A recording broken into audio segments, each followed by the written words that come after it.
Bueno, arratsalde on guztioi eta ongi etorriak Kutxabank Publikoa plataformak antolatu dituen jardunaldi hauei.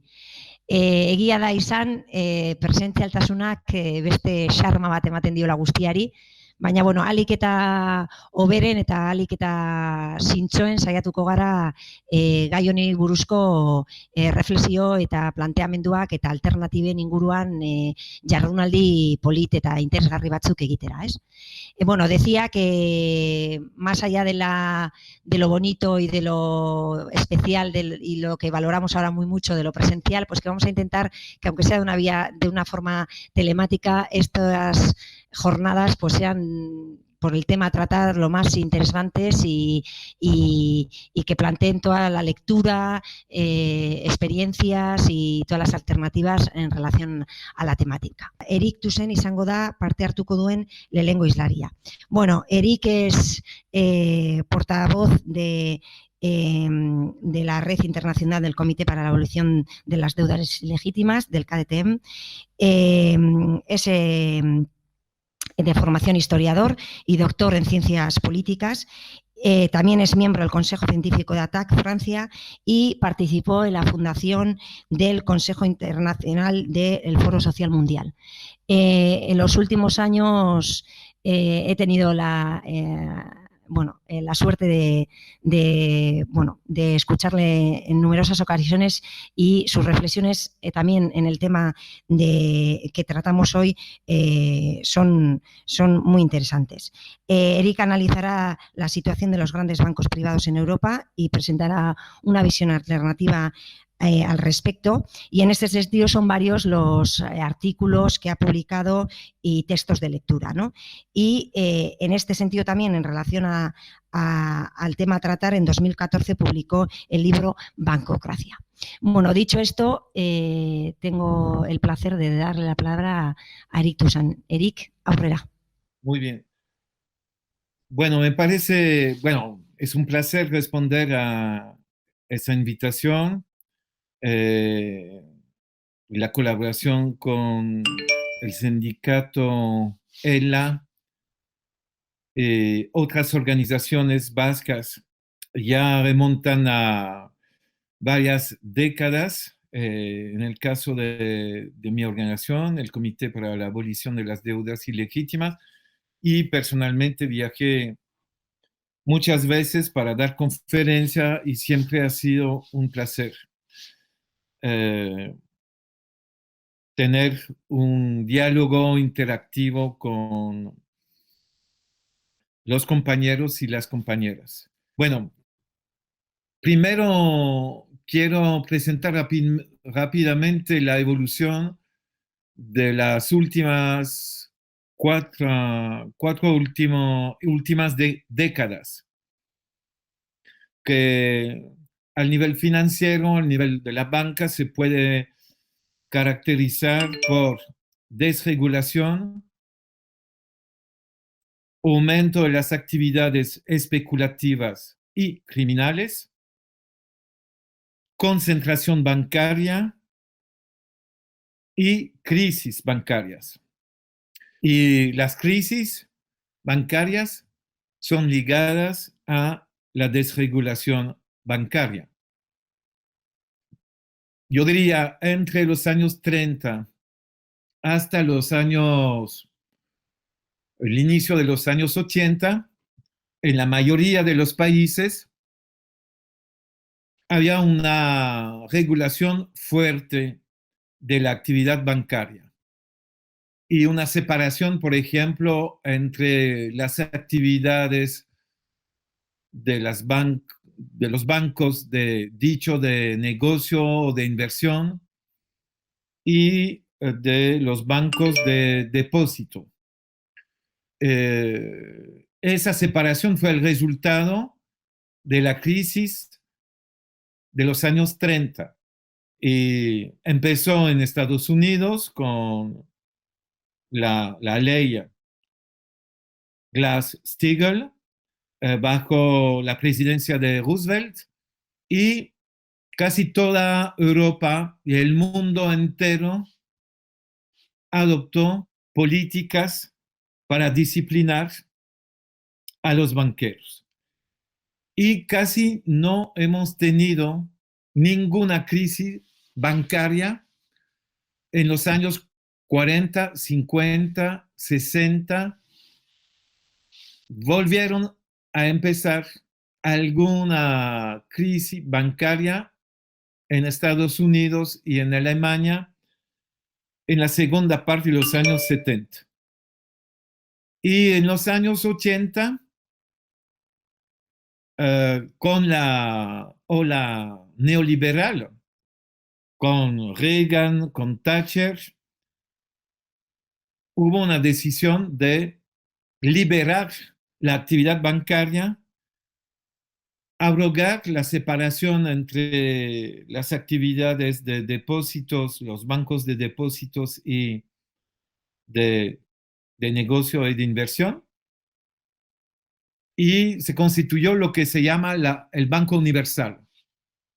El Banco Universal hace de todo, es decir, que puede especular con el dinero depositado por los ahorristas. Y en la situación anterior, salvo únicamente los bancos de depósitos que no, y ellas no podían especular, por ejemplo, en la bolsa, solamente los bancos de depósitos tenían la garantía del Estado en caso de bancarrota para rescatar, yo diría, a los ahorristas y no solamente a los banqueros. A partir del momento en el cual se autorizó el Banco Universal, se otorgó la garantía del Estado al Banco Universal y en caso de bancarrota, el Tesoro Público interviene para rescatar al banco, lo que acelera o estimula la decisión de los dirigentes de los bancos de aumentar los riesgos que están tomando porque saben que estarán rescatados por el Estado. Bueno,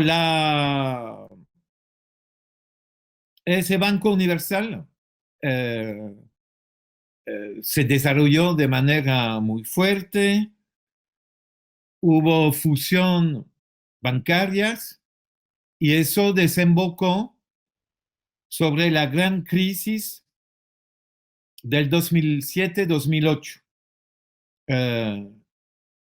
Una gran cantidad de bancos en Estados Unidos,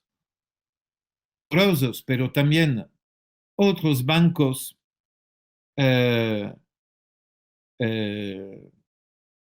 cayeron en bancarrota.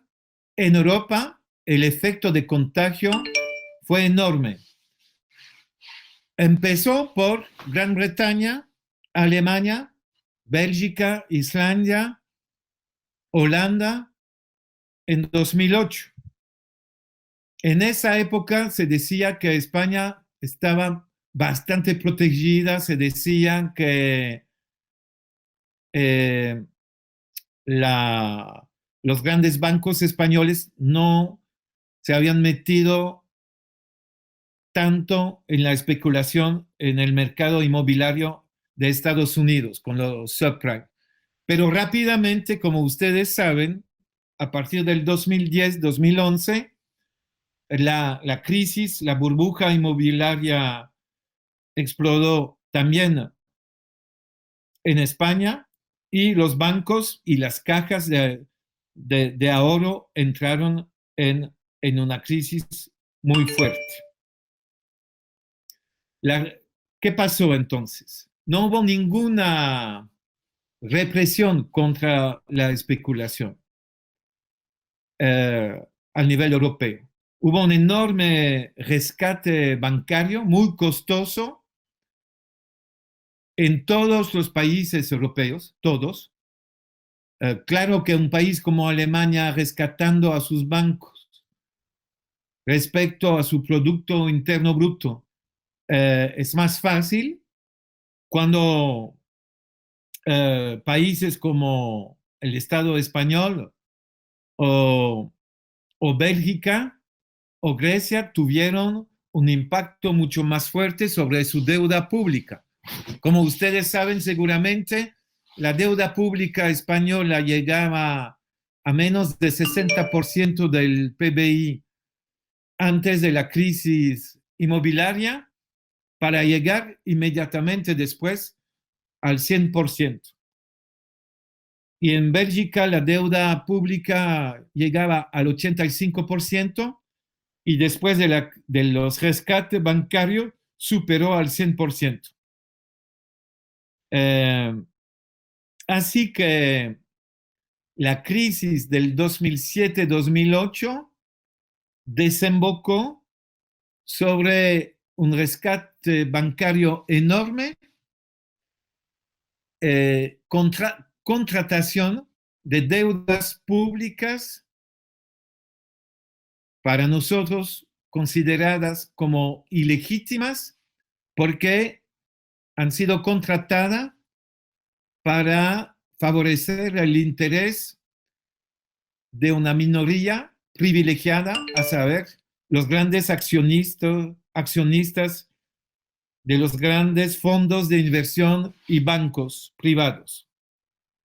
Y aumentó la concentración bancaria. Ustedes lo vieron en el Estado español y lo han visto también con un nuevo ejemplo hace 6 meses atrás. Pero eso ocurrió en toda Europa. Es importante precisar que la llamada crisis de la deuda soberana a partir del 2011, en realidad es el resultado de la crisis de las deudas privadas de los bancos privados y de los fondos de inversión.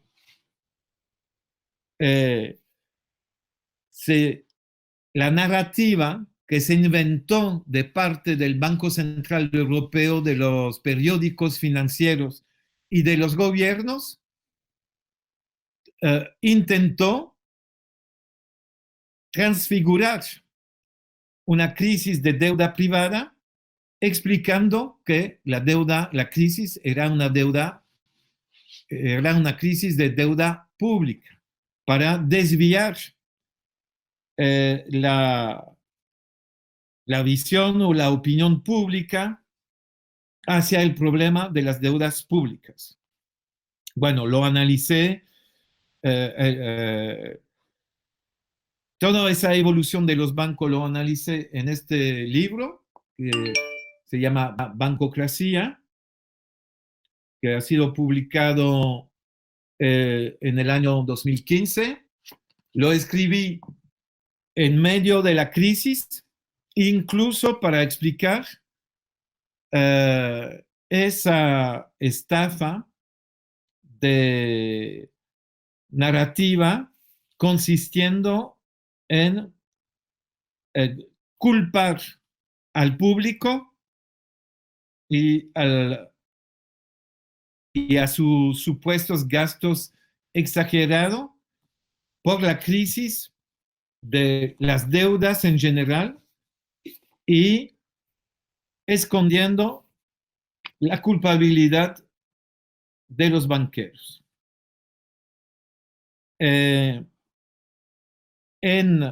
Hay solamente un país en Europa, es Islandia, donde rápidamente se encarcelaron a banqueros, y el único otro país donde hubo un encarcelamiento es en el Estado español, gracias a la campaña contra Rodrigo Rato, la campaña de los movimientos sociales del Estado español, que obligó la justicia a dictar una sentencia de encarcelamiento contra Rodrigo Rato.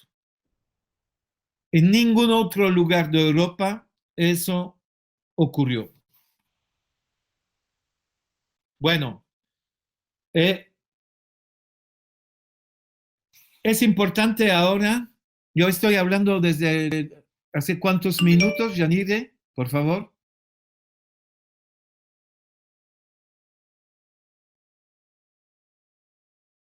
¿Me quedan cuántos minutos? Te queda la mitad, llevas 12 minutos. Te queda la mitad, llevas 12 minutos. Ok. Entonces, no solamente hubo un rescate de los grandes accionistas, sino que la respuesta de los bancos centrales ha sido de inyectar de manera absolutamente masiva liquidez en el sistema financiero. Miles de millones de euros y de dólares para ayudar a los bancos. Es decir, que hubo un rescate bancario en términos de recapitalización de bancos a costo del tesoro público, pero además y de manera complementaria, los bancos centrales emitieron moneda para inyectar el dinero en los bancos. Porque los bancos, a pesar del rescate, estaban de manera casi permanente al borde de la bancarrota.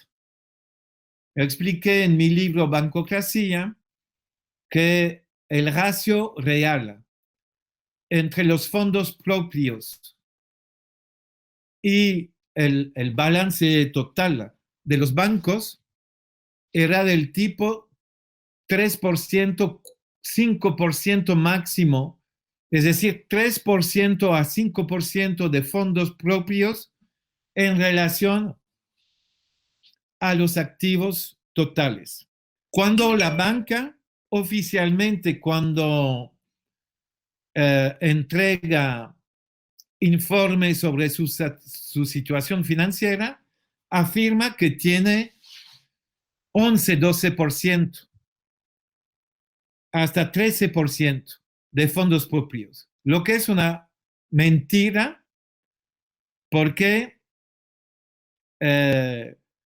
los organismos regulatorios europeos permiten a los bancos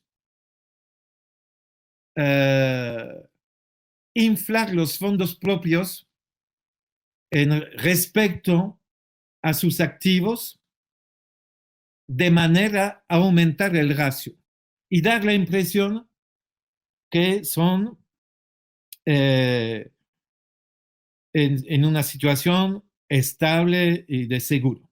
Bueno, no puedo entrar en la explicación técnica. Yo, si ustedes quieren recibir ilustraciones y demostración de esto, no hay ningún problema para mandar por correo electrónico la explicación técnica de mi afirmación. Bueno, entonces inyectaron miles de millones de euros en los bancos y en lugar de utilizar esa liquidez para relanzar el crédito a las familias y a las pequeñas y medianas empresas, los bancos aumentaron sus actividades especulativas. Y antes de la explosión de la pandemia, del coronavirus, que afectó a Europa a partir de febrero, inicio de marzo del 2020, ya estábamos en una nueva situación de casi explosión de una nueva crisis bancaria. Eso había empezado en Estados Unidos en Wall Street y en el mercado interbancario de Estados Unidos, lo que se llama el mercado interbancario de noche, cuando los bancos se prestan dinero, yo diría para pasar la noche tranquilamente. Se había, yo diría, agotado este mercado en Estados Unidos y la Reserva Federal de Estados Unidos había tenido que inyectar todavía más miles de millones de dólares para mantener líquido ese mercado interbancario. Bueno, explotó la pandemia, el confinamiento, el lockdown, ¿no? Al inicio de ese lockdown, incluso 15 días, 3 semanas antes del inicio del lockdown, del confinamiento en Europa, es decir, a partir del 13-14 de febrero, las bolsas a nivel mundial entraron en crisis.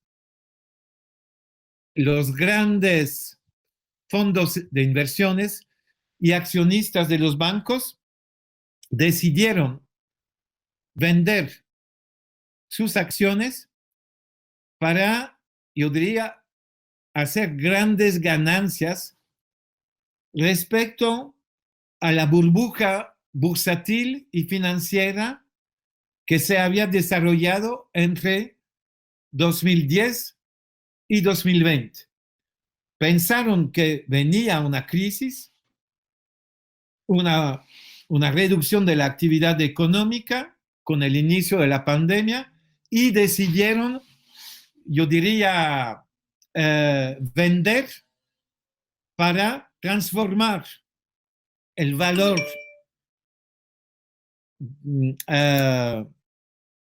nominal de las acciones en liquidez. Y eso provocó una caída de las bolsas de valor del tipo entre 25 y 40% hasta el 15 de marzo. También era los banqueros alertar los bancos centrales que si no intervenían de una manera nuevamente masiva, podía ocurrir nuevas bancarrotas. Era como chantajear a los bancos centrales. Y los banqueros centrales aceptaron el chantaje y aumentaron todavía más las inyecciones de liquidez. El Banco Central Europeo, el Banco de Inglaterra, la Reserva Federal, el Banco de Japón, intervinieron otra vez masivamente. Y gracias a esto y la afirmación de parte de los jefes de los bancos centrales que iban a hacer todo lo necesario para salvar a los mercados financieros, los grandes accionistas y fondos de inversiones volvieron a recomprar las acciones. Y ahora Eric, el 5 mercado minutos. bursátil, Eric, 5 minutos, ¿eh? ok, ahora el mercado bursátil estás por arriba de la situación, no solamente de lo que estaba en marzo, sino del inicio del año 2020. Es decir, que la burbuja bursátil y la burbuja financiera bancaria aumentó.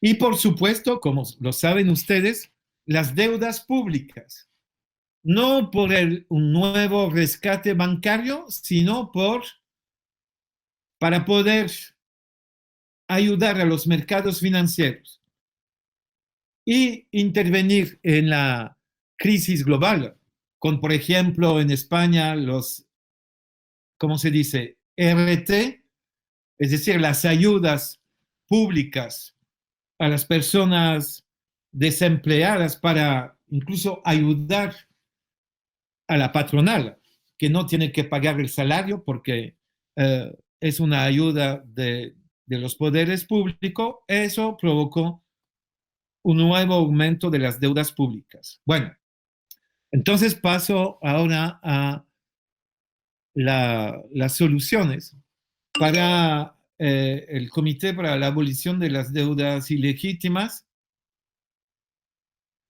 Hay que poner un fin, un punto final a esa evolución. Hay que expropiar a los grandes accionistas y socializar todo el sistema bancario y de seguros y transformar el sistema financiero y de seguro en un servicio público.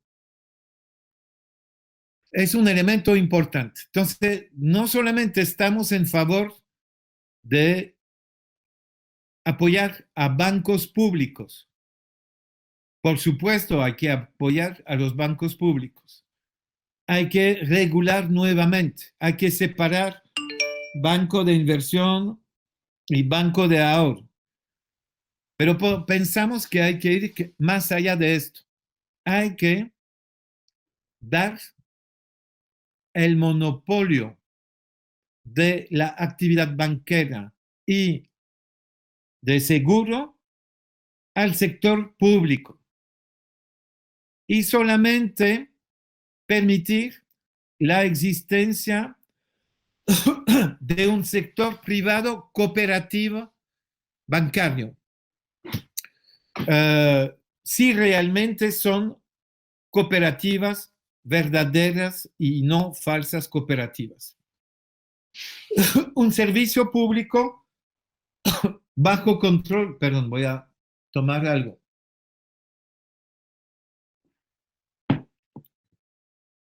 Un servicio público bajo el control público. Por eso no nos limitamos a hablar de estatización o nacionalización. Por eso hablamos de socialización. Es decir, que es la sociedad que tiene que controlar al sistema bancario y de seguros y ponerle al servicio de la sociedad. No necesitamos a BBVA, no necesitamos al banco de la señora Botín. Estos grandes bancos no sirven realmente al público. Necesitamos un sistema bancario y de seguro con una gran cantidad de agencias locales. Necesitamos en cada pueblo una agencia pública, bancaria y de seguro, para que la población de cada municipio tenga acceso a servicio bancario. Hoy en día hay una multitud de pueblos sin ningún servicio bancario y hay que ir a la ciudad, y en la ciudad hay una competición entre 10 bancos privados diferentes que tienen todos sus taquilas automáticas, pero hay que desplazarse. Y cuando el ahorrista o la persona que quiere un crédito quiere el servicio bancario, tiene que ir a la ciudad y tiene que pedir, porque se suprimieron una cantidad enorme de empleos en los bancos, tiene muy a menudo a pasar por los servicios a distancia, en línea, etc. Y es muy difícil para las familias o las pequeñas empresas o las entidades públicas, municipios, encontrar financiamiento.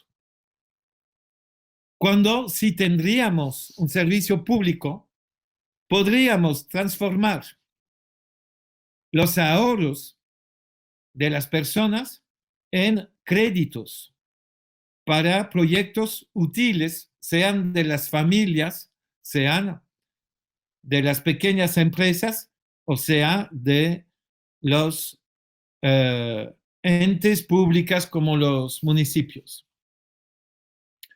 Pensamos también que socializando la banca, eso permitiría anular una parte de las deudas de las clases populares, porque hay deudas reclamadas por los bancos a las clases populares que son deudas ilegítimas, porque es el resultado de un comportamiento de los bancos para convencer a familias de clases populares de contratar deuda hipotecaria en condiciones abusivas.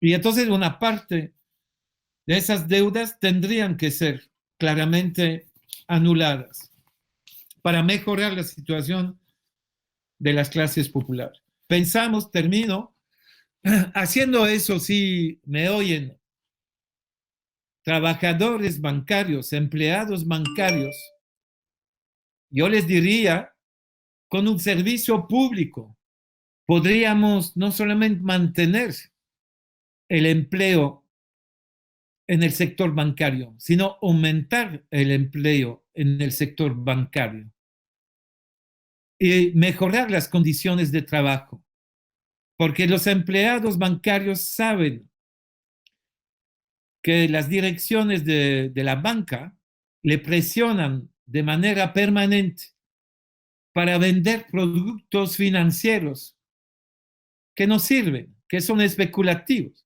Los empleados bancarios y empleadas bancarias tienen que tener un rendimiento.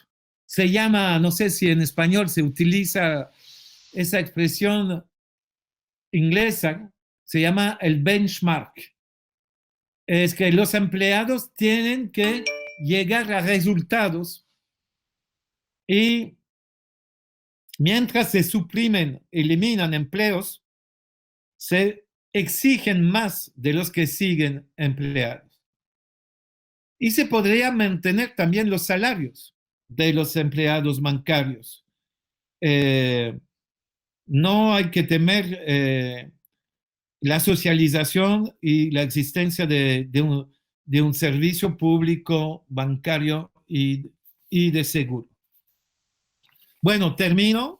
Les agradezco mucho por su atención y totalmente disponible primero para oír los demás ponentes y luego para conversar con ustedes. Ha sido un placer. Eskerrik asko, Eric. Bueno, Eric nos ha dado una de las claves y ha lanzado bastantes ideas en relación a lo ocurrido en los últimos años y ha puesto sobre la mesa por dónde tendrían que ir o sobre qué ideas básicas deberían ir las alternativas.